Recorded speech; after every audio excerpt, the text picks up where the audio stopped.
şaxələnməsindən uşaqlar bunlarda ön hava kisələri və arxa hava kisələri meydana gəlmişdir.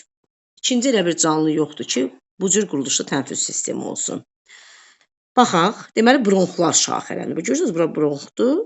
Bronxlar şaxələnir, ön və arxa hava kisələrini əmələ gətirir. İndi baxın, bu da bunun ağciyəridir. Quş nəfəs alır. Diqqətlə fikir verin. Havanın keçdiyi yola baxırıq. Quş nəfəs alarkən, baxın, hava gəlir. Bu zaman ön hava kisəsinin ağzı bağlıdır. Bax, bura ön hava kisəsidir. Ön hava kisəsinin ağzı bağlıdır. Udulan hava gördüyünüz kimi ön hava kisəsinə girmir. Birbaşa daxil olur. Hara? Gedir ağciyərlərə, baxın, və arxa hava kisələrinə dolur. Deməli, quş nəfəs alanda hava ağciyərlərə və arxa hava kisələrinə dolur.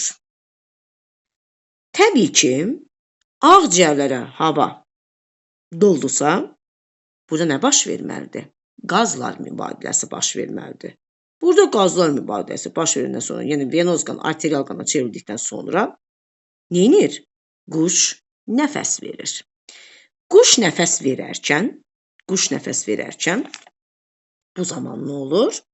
Bu zaman təbii ki, quş nəfəsini verir. Buraxır da, bu nəfəs aldı, girdi ağciyərə, arxa hava kisələrinə, nəfəs verir. Nəfəs verəndə təbii ki, ağciyərdən bu zaman hava dolur ön hava kisələrinə, ön hava kisələrindən xaric olunur. Görürsünüz, oxun istiqaməti. İstəsə şəklini də çəkib ataram. Ön hava kisələrindən xaric olundu. Daha sonra, axı bayaq arxa hava kisəsinə hava dolmuşdu. Arxa hava kisəsindən hava yenidən önə ağciyərə daxil olur. İkinci dəfə burada qazlar mübadiləsi baş verdikdən sonra yenidən ön hava kisələrindən gedib, yenə burun boşluğu ilə xaric olunur. Deməli, quş bir dəfə nəfəs alır, 2 dəfə nəfəs verir. Bir dəfə nəfəs verəndə ağciyərdəki havanı boşaldıb çıxarır. İkinci dəfə nəfəs verəndə arxa hava kisəsindən ağciyərə, ağciyərdən yenidən, yəni həmin yolla ön hava kisələri və bədəndən xaric olunur. Aydındır? Yəni ona görə buna 2 qat tənəffüs deyilir. Yəni bir dəfə nəfəs alıb, 2 dəfə nəfəs verir. Qazlar mübadiləsi yalnız və yalnız ağciyərlərdə gedir. Hava kisələrində qazlar mübadiləsi getmir. İstər quş uçarkən, istər quş oturarkən fərqi yoxdur.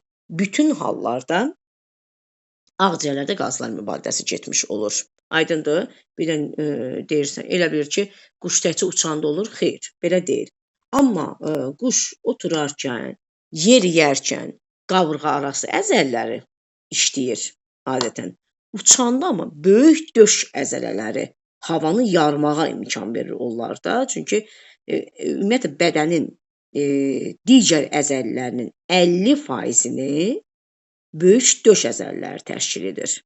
Böyük döş əzələləri bədənin digər əzələlərinin 50%-ni təşkil edir. 2 dənə döş əzələsi var bunlarda. Deməli, quş uçarkən güclü döş əzələlərinin hesabına, quş yeriyərkən, oturarkən isə qabırğa arası əzələlərin hesabına döş qəfəsi genişlənir və hava neynir? Daxil olmuş olur. Ümumiyyətlə, hava kisələri bunlarda borulu sümüklərin içərisində, dərinin altında, daxili orqanların divarında, bax, müxtəlif yerlərdə rast gəlmək mümkündür deyəcəksiniz.